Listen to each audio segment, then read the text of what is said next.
Hi all, it's John Smith, vetting coach and international man of mystery for Blue Light Consultancy.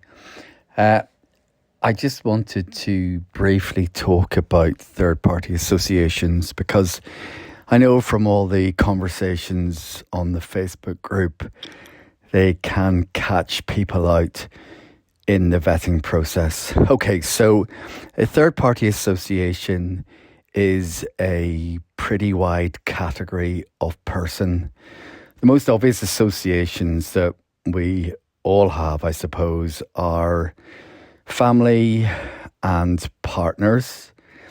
But it doesn't stop there. Associations go to grandparents, aunts, uncles, cousins. They actually can go pretty wide, and they can include people you may not know exist or you may not have ever met. So it's really broad. Okay, so that's the family side. We all have other associates as well. Those associates could be friends, and they could be work colleagues. Okay, so when you go through the vetting process, the vetting department will look at your third-party associations, and they'll look and consider whether any of your associations present a risk. And there are probably two risks that they're looking out for. The first is whether your association with an individual will cause organizational embarrassment. So, for instance, if your mum is a well-known burglar in the area, that will cause reputational damage to the police and you won't pass vetting. Equally, if your partner or your partner's family is involved in organised crime, that could be considered an operational risk.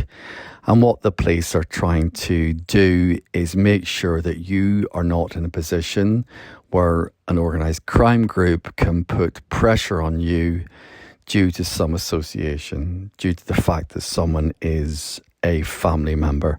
And of course, the same risks can extend to friends and also potentially to work colleagues, but that's usually less of an issue, a work colleague.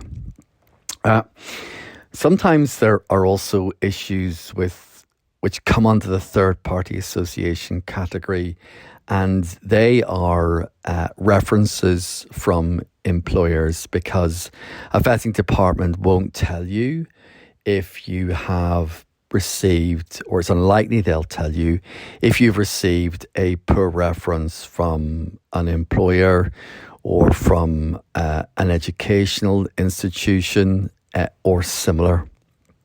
And the sort of references that will catch you out and fail you vetting is where there is any suggestion that you have been dishonest or in other ways unethical. If, for example, you have been a pest towards colleagues, either sexually harassing people, whether you have been misogynistic, whether you have used inappropriate or racist language. So that's that sort of covers the whole third-party association category. In terms of trying to mitigate the risk of failing vetting through third-party associations, that can be pretty difficult. And I know lots of people feel this is an unfair element of vetting. So when you are filling in your vetting form, speak to your family members and try and find out as much detail as you can about their past. So have those difficult conversations with mum, dad, partner, etc. And ask them quite simply, have they had any adverse contact with police? And adverse contact is the usual stuff. It's arrest, charge, going to prison, all that sort of stuff. And where you think is appropriate, have that conversation with friends. Some friends you may have grown up with, you will know there are no issues. Some friends you've grown up with, you will know there are issues. Once you have that information, put it down on your form. And as usual, make sure you don't try and hide anything, because the vetting departments are pretty clever and they're pretty adept at finding out about individuals and their associations. And if there's any suggestion you are trying to get one over on them, that will be an automatic vetting fail. Okay, so be as honest as you can.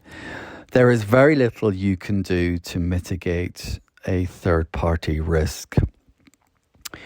What you can do, and this sometimes happens in a vetting interview, or if you get called by the vetting department, you can set out the limits of your contact with an individual that you don't see them, you've never met them, you don't associate with them.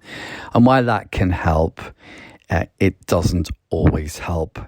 And that's why third-party associations are difficult when it comes to appeals, because even if you don't know someone, if your uncle, for example, has been locked up in prison for a serious offence, even if you have never met your uncle, it's unlikely you will pass vetting. Okay, I know that might be difficult to hear, but if you come across during the vetting application an issue about vetting, you can book a vetting call with me on the Blue Light website, where we can discuss what the risks are and also discuss how you may try and mitigate those risks. The other thing you can do is, if you have failed vetting due to a third-party issue, I can support you through the vetting appeal process. And details of that are also on the Blue Light website. I have had successes with third-party vetting appeals, but one thing that I will assure you is that if I think it's pointless that you appeal, I'll tell you, and make sure you don't waste any more time and indeed money in the application process. I hope that's helpful. I hope that's told you a little bit more about the vetting process and third-party associations. And as I said 10 seconds ago, any issues, any challenges, go onto the Blue Light website, book a call, and I will do my best to guide and advise you. And have a nice day.